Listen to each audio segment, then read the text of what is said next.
Shabbat Shalom. Welcome to the fourth book of the Torah. We begin this book with lots of numbers. We have the first four chapters. Chapter 1, Israel is in the wilderness of Sinai on the first day of the second month in the second year after leaving Egypt. We've been working on this for a year now. God commands Moses to take a census of all the males 20 years and older who are able to go to war. Joseph is represented by his sons, Ephraim and Manasseh. Levi is given the responsibility of guarding the tabernacle and encamping around it. Levi is not numbered among those who go to war.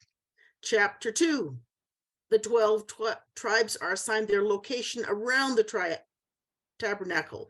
Judah, Issachar, and Zebulun on the east, and the first to march out.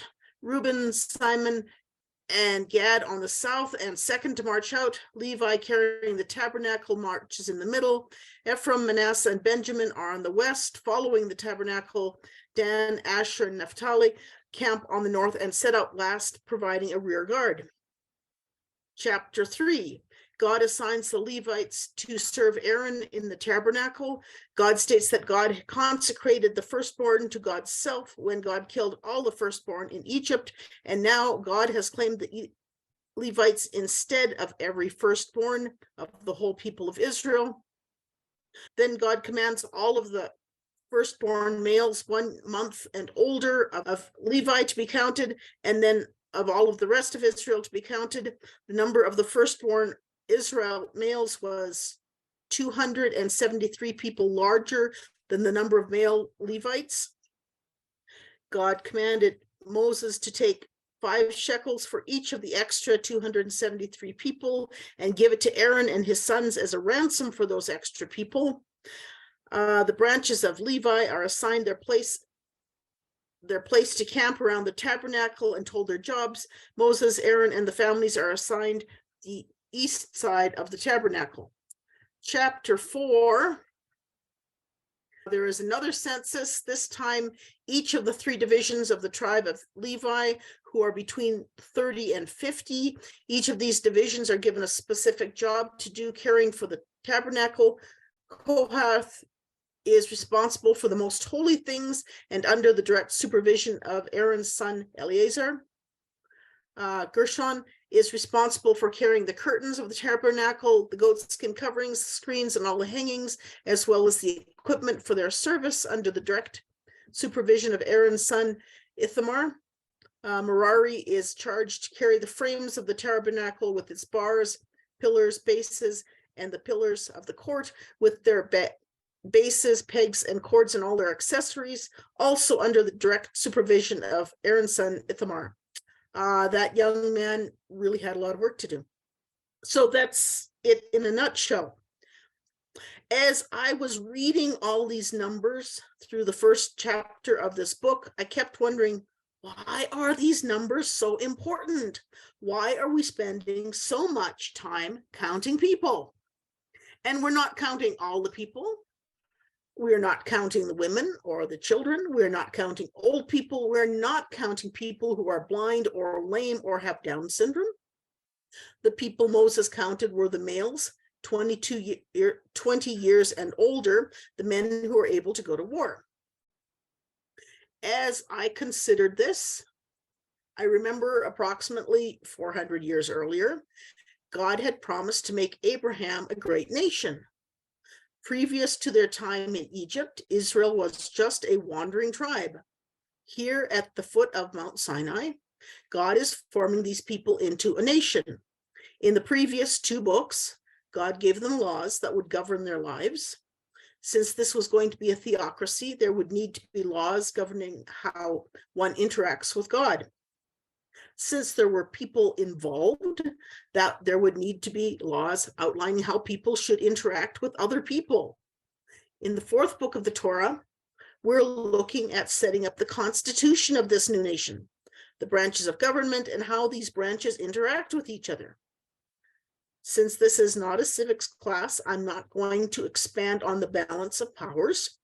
However, those of you who are interested in political systems might want to spend some extra time with these 4 chapters. It is really fascinating how God is setting things up in ways that people can understand and carry on the work of government. One of the requirements of a nation is the ability to protect itself and its citizens. Those who serve in this military are over 20 years old. The number of 20-plus-year-old males is listed to show that God had provided for the defense of this nation. For those who were timid about how few they were and how powerful the foes were, they would soon encounter were, they could look at these numbers and thank God for protecting them with all these warriors. Since the men of Israel usually married between 14 and 18, they would have the opportunity to marry and have children before offering their lives for their country, which is really a cool idea. As I pondered the number of 20-plus-year-old men, I thought about how in any given population there are as many women as there are men.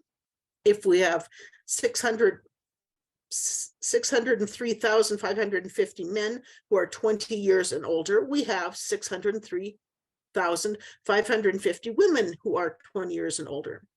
When we add these numbers together, we get 1,207,100 over 20. If a third of the nation's population is under 20, now I'm pulling this out of a hat as a number that is, when you have a young population reproducing, and this is a healthy population, we probably have a third, possibly more. But I chose a third as a conservative number. That would add another 603,550 people, giving us a total of 1,810,650 people. So just shy of 2 million, and 2 million's not a number that's unreasonable. That's a really reasonable number of people that are clustered around the bottom of Mount Sinai. And they're all clustered at the base of the mountain, listening to God, forming them into a nation. So why am I giving you all these numbers? Well, the first thing that ran through my head, do you remember the still childless Abraham staring up at the night sky, being commanded to number the stars and being told this is how many descendants he would have? I wonder how high Abraham counted in the sheer joy of the promise until he quit laughing, too excited to continue. How many nights did Abraham and Sarah lay under the stars, counting and giggling? Was there any time they looked up into the stars and didn't remember the promise? I can't imagine that. I live out in the desert.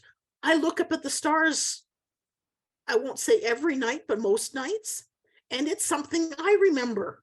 So I can't imagine how Abraham and Sarah wouldn't be thinking about this. And now, about 330 years later, after the promise was given, a vast multitude of those descendants are now camped at the bottom of Mount Sinai. And God is forming all these people into a nation, just as God had promised Abraham all these years ago.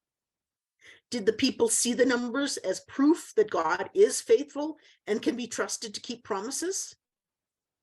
Obviously, they needed to record the number of people present to remind future generations that God is faithful and keeps promises. As we look at almost 2 million people camped in the wilderness at the bottom of the mountain, one has to wonder how to feed this multitude. What an incredible amount of food would be needed to feed this amount of people for one day. And how could any human mechanism ensure each person got the vitamins, minerals, proteins, fats, carbohydrates, and calories each needed to live and travel in the desert for even one day? And yet God provided this every day for each person for 40 years. Finding that much food in the desert boggles the mind. I live in the desert. There is nothing edible here. Growing food is really difficult. These people did not grow their own food. God provided it in the desert. And then there's several other things that boggle my mind. Water. Something like sewage. What do you do with all that? And God took care of this. Unbelievable. And yet it had to have happened because they're still alive. They were still alive 40 years later and healthy. In the second chapter, God tells the people how to camp. They are to camp around the tabernacle with the opening of their tent facing the tabernacle.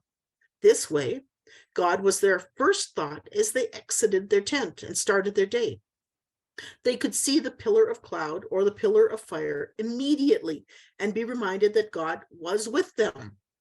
They would immediately be reminded of who they were and whose they were. And the people did not set up the tent just anywhere. They set it up in an area assigned to their tribe. 3 tribes on each side of the tabernacle. Near people they knew and trusted and felt safe with. The tribes always camped in the same place in relationship to the tabernacle and the other tribes around them. The tribes marched out of camp in the same order each time, so there was no arguing about who went first or who went last. Each tribe had their own banners, so nobody got lost or confused.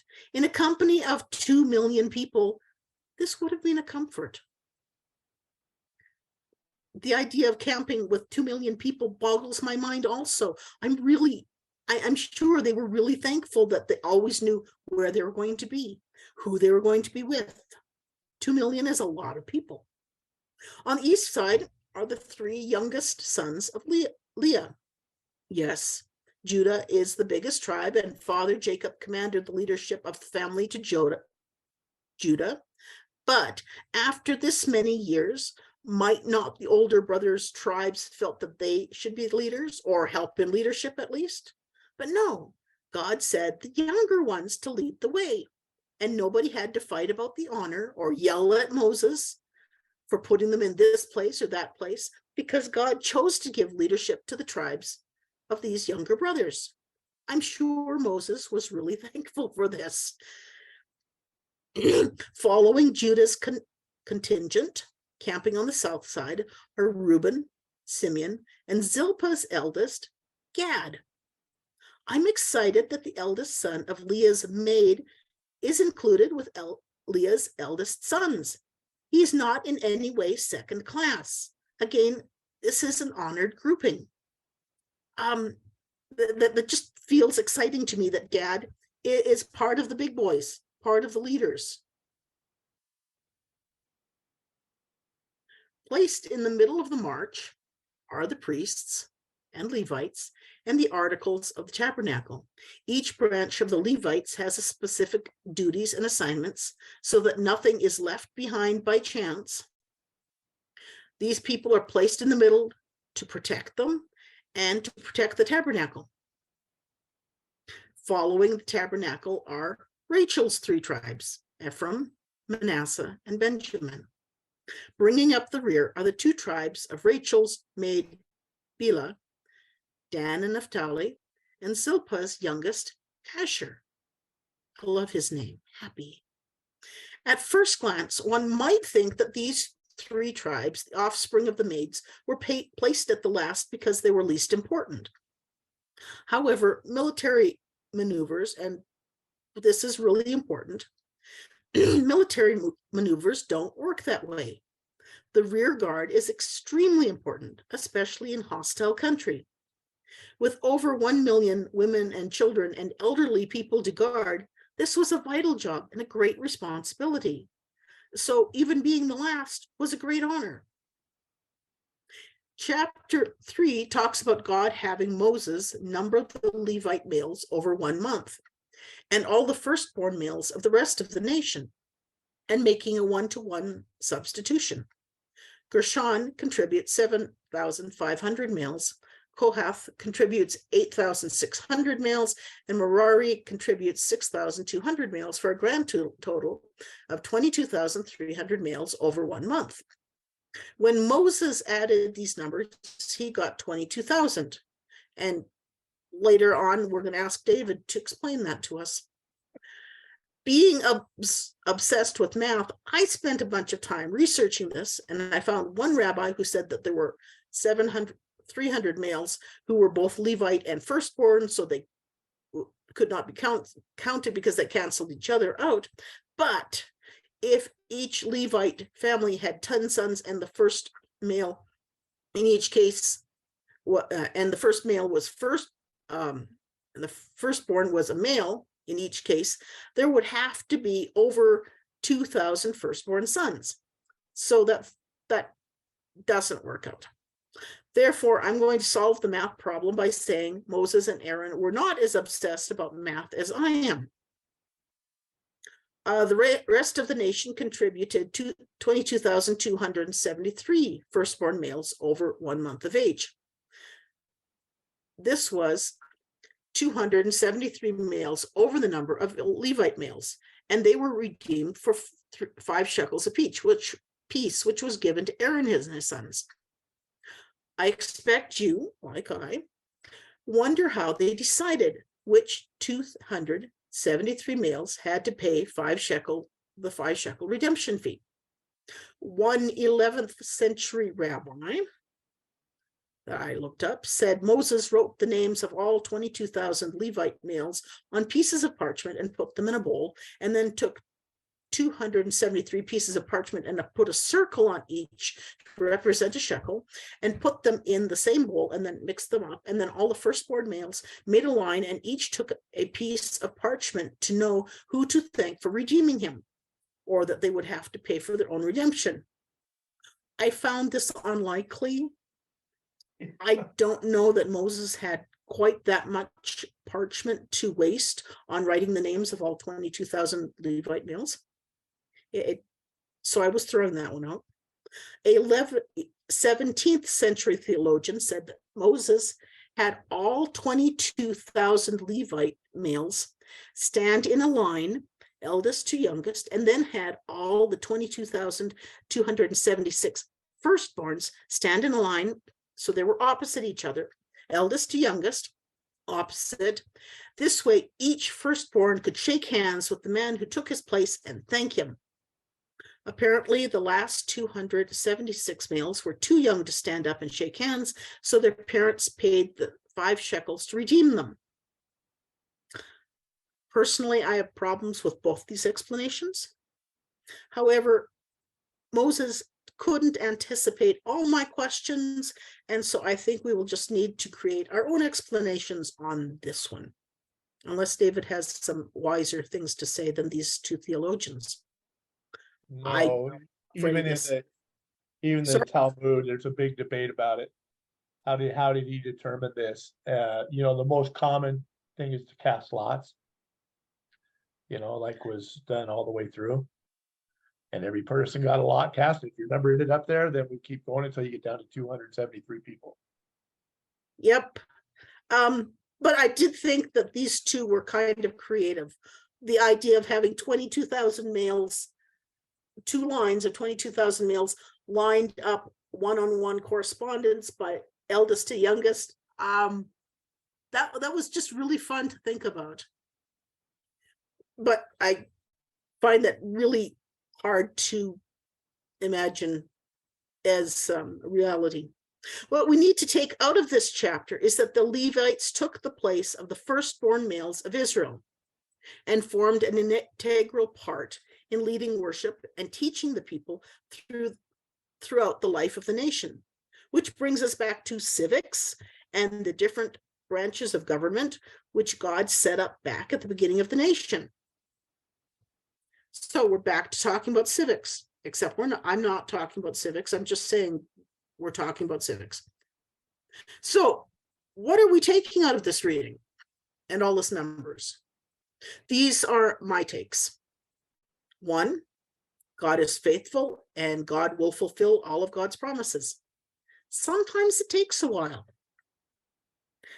As in Abraham, it was a few hundred years between the promise and God turning them into a nation. Number 2, God is infinite and we are finite. Sometimes we will not see the end or the beginning of some plan God is working on. It's one of the problems of being a finite being. Just because we cannot see the end or the beginning doesn't mean that God is not working, or that God is not inviting us, using us to work with God to fulfill a great work or promise made long ago. And people will look back and say, wow, look what God has done. And God is at work, and we are invited to be a part of that plan. My third one was, nothing is too big for God. Feeding 2 million people every day for 40 years in the desert, making sure that their nutritional needs were met, ensuring there was always enough is completely beyond my comprehension. On the other hand, so are the 10 plagues, the pillar of fire and the pillar of cloud, the wall of water standing up to allow people to cross the Red Sea. And how can a little seed, when it put down roots and then book it to the sunlight, to become a flower or a tree? Those are all beyond my comprehension. God does amazing things. The infinite creator of heaven and earth comes to each of us and listens to us and makes good in the desert. So those are my takes. Let's pray. Infinite in majesty, incomparable wisdom, keeping promises, loving your people, caring for your creation, we praise you. Amen.